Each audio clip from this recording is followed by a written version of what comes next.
అందరికీ వందనాలు. కీర్తనల గ్రంథము 2వ అధ్యాయము 11 నుంచి 12 వచనాలు చూద్దాం. భయభక్తులు కలిగి యెహోవాను సేవించుడి, గడగడ వణుకుచు సంతోషించుడి. ఆయన కోపము త్వరగా రగులు కొనును. కుమారుని ముద్దు పెట్టుకొనడి, లేని ఎడల ఆయన కోపించును. అప్పుడు మీరు త్రోవ తప్పి నశించెదరు. ఆయనను ఆశ్రయించు వారందరూ ధన్యులు. ఆరాధనకు చేరువచ్చిన పరిశుద్ధులందరికీ నా హృదయపూర్వక వందనాలు. ఈ సమయమందు ఆరాధనలో మనం చదవబడిన లేఖన భాగాన్ని ధ్యానించబోతున్నాం. సహోదరుడు చదివి వినిపించినట్లుగా కీర్తనల గ్రంథము 2వ అధ్యాయము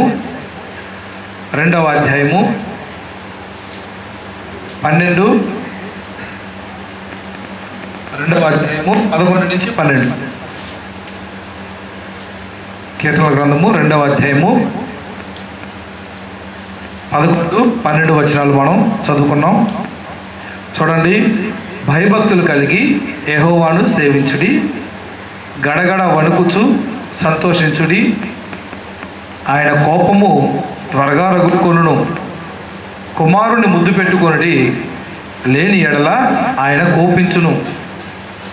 అప్పుడు మీరు త్రోవ తప్పి నశించెదరు. ఆయనను ఆశ్రయించు వారందరూ ధన్యులు. ఇక్కడ నశించటం, ధన్యులు అనే పదాలు గుర్తుపెట్టుకోవాలి. నశించేది ఎవరో చెప్తున్నాడు. త్రోవ తప్పిపోవటానికి కారణం ఎవరు?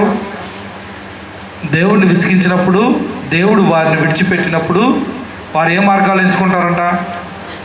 చెడ్డ మార్గాలు ఎప్పుడైతే ఎంచుకుంటారో వారు ఏమైపోతారంటే నశించిపోతారు.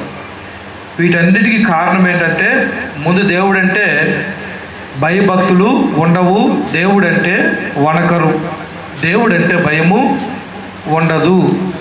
అలాగే ఎవరైతే దేవుడంటే వణకరో దేవునికి లోబడే అవకాశం ఉంటుందా? ఉండదు. దేవుడంటే ఎవరికైతే వణుకు ఉండదో, భయం ఉండదో, భయం లేని చోట విధేయత ఉంటుందా? ఉండదు.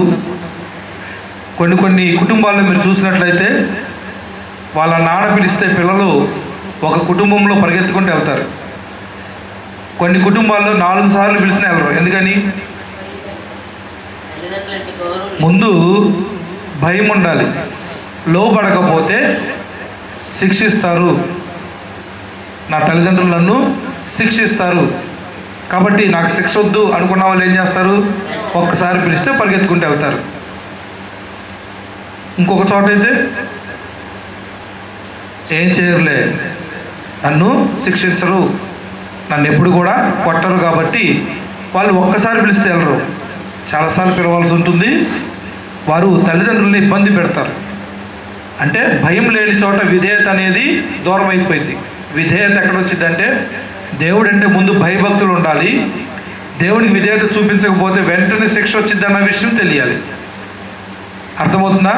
కాబట్టి ఎవరు నశించేదారంటే, ముందు దేవుడు అంటే భయం ఉండదు, వణుకుండదు, కాబట్టి విధేయత ఉండదు. విధేయత లేని వ్యక్తులను దేవుడు ఏం చేస్తా అంటున్నాడు? నశించేలాగా, వారి యొక్క త్రోవలను తప్పేలాగా దేవుడు వారిపై తన కోపాన్ని చూపిస్తాడు. ఉన్న కొద్దిపాటి సన్మార్గాలు కూడా వారు విడిచిపెడతారు. కారణం ఏంటంటే, దేవుడి కృపలో ఉన్నంత వరకే సన్మార్గాల్లో ఉంటాం. దేవుడిని ఎప్పుడైతే మనం బాధ పెడతామో ఉన్న మార్గాలు కూడా ఏమవుతామో విడిచిపెట్టి నశించిపోతాం. నశించిపోయిన తర్వాత మారు మనసు పొందుతారా? నశించిపోయిన తర్వాత మారు మనసు పొందేది ఏముంది? ముందుగానే మనల్ని ప్రేమించి వాక్యం ద్వారా దేవుడు హెచ్చరిస్తున్నాడు, వణకండి. ఎందుకు వణకాలి? మీరు నశించిపోకుండా ఉండునట్లు మిమ్మల్ని తప్పించే ఒకే ఒక్క దేవుడు ఎవరు? మీ సృష్టికర్త అయినటువంటి యెహోవా. కాబట్టి ఆయనకు వణకండి, ఆయనకు భయపడండి, లేని ఎడల నశించెదరు. కొన్ని ధన్యులుగా ఉండాలి, ఎప్పుడూ సంతోషంగా ఉండాలి.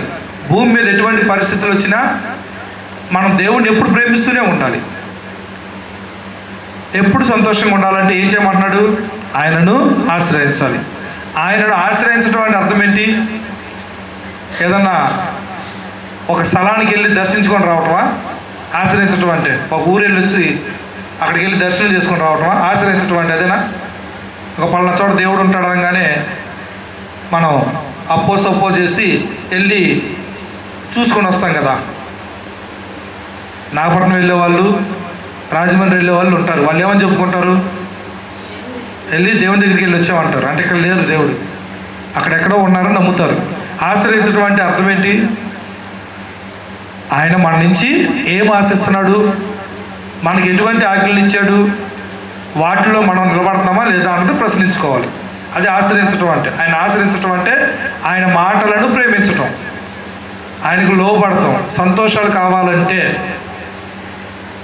మనకు పట్టుకున్న చీడపీడలు, వ్యాధులు, బాధలు, కష్టాలు పోవాలంటే, ఆత్మీయ స్వస్థత కలగాలంటే, ఆత్మీయంగా వర్ధిల్లాలంటే, మన జీవితాల్లో దేవునితో సహవాసం మెరుగుపడాలంటే ఖచ్చితంగా ఎవరు చెప్పినట్లు వినాలి? దేవుడు చెప్పినట్లే వినాలి. లేని ఎడల ఆయన కోపించును. దేవుడు ప్రవక్తల ద్వారా తెలియజేశాడు. విన్నారా? వినలేదు. ప్రవక్తల ద్వారా చెప్తే, నేను రాజుని, మీరు నాకు చెప్పేది ఏంటని ప్రవక్తలు చులకనగా చూశారు లేదా? నువ్వు తోలు దట్టి కట్టుకున్నావు, అలాగే నువ్వేం కప్పుకున్నావు? మనకి ఇప్పుడు రగ్గు అంటాం, రోమాలతో చేసి, నువ్వు అటువంటి బట్టలు కట్టుకున్నావు అని చులకనగా చూశారు ఏలియాని.